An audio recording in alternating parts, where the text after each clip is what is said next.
And there it is, all laid out, pretty much finished. All I have to do now is put it back together. And I've just done a really simple build with this. So this just had a wash and some windscreen wiper detail painted on. The interior has been left pretty much alone, just washed, and a little bit of black on the dashboard and the steering wheel. The underneath has been again left alone, just touched up a little bit, and some chrome detail and some wheels put on, and some plates on the back for when it clips in. And the bodywork has had my favourite coat of green. This is really one of my favourite colours, and again just the rear painted in, and not like camera's gonna let me do it, another plate on the front, and the mirrors are done as well. I wanted to keep this build really basic and simple, basically, and that is what I've done.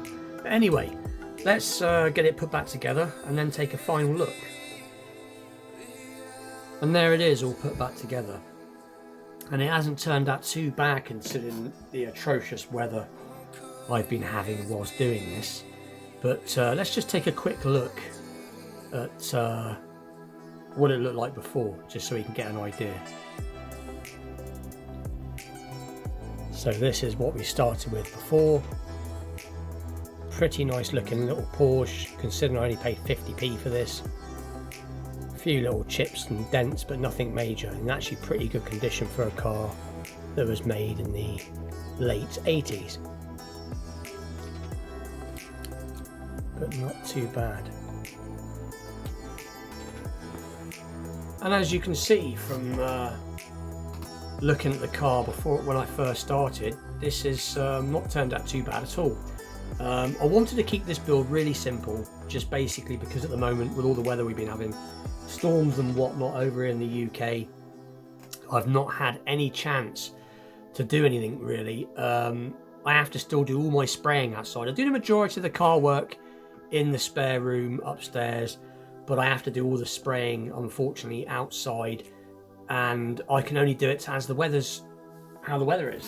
So the fact I even got this car done at all has amazed myself, to be perfectly honest. That's why I wanted to keep it simple.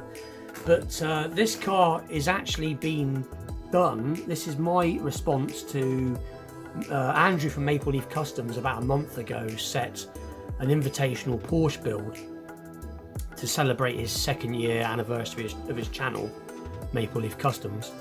And he said, if you know, basically the rules were you have to basically pick a Porsche, either do a resto mod or restoration or a customization or a wheel swap, whatever you like, as long as it's using a Porsche, as long as you use a Porsche, and also you have to give the car away at the end of it, so either to a friend, a relative, charity, whatever.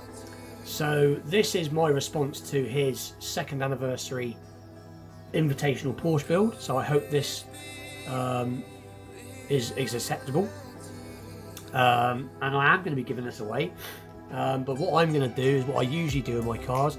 At the end of this video, if you want a chance to have this, just leave a polite comment, and on Monday when I do my weekly review video, I will pick a name out the hat, and whoever's name I pick will win this car. So as you can see, it hasn't turned out too bad at all. It's just a really plain build.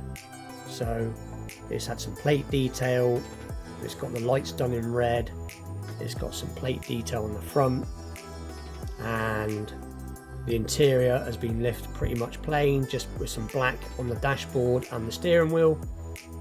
It's had a new set of green light wheels, which doesn't look too bad. Rear windscreen wipers been done, front windscreen wipers have been done, so it isn't too bad. All the underneath is all detailed in quite nicely with some chrome pen, and it does still roll. It is a roller still, rolls quite nice actually, and the suspension still works, and the door's still open, and all that good stuff. I'm just going to get a door open a second. There you go, there's a door open. Struggling with the light a little bit here, but as you can see, so like I said, simple build. Mirrors have been chromed, I didn't want to go too far with this. I didn't want to put decals all over it, and I didn't want to paint it too much. Excuse me. I wanted to keep the car still looking like a Matchbox car, but I wanted to just lift it slightly. So anyway, with that being said, please check out Maple Leaf Customs, Andrew at Maple Leaf Customs. Great channel, great supporter of many channels. Check out his videos. He does some really interesting stuff. And with that, please like, share and subscribe. Stay tuned for more restorations, wheel swaps, unboxings and all that good stuff in the future. And with that, I'll see you all very soon. Thank you very much for watching.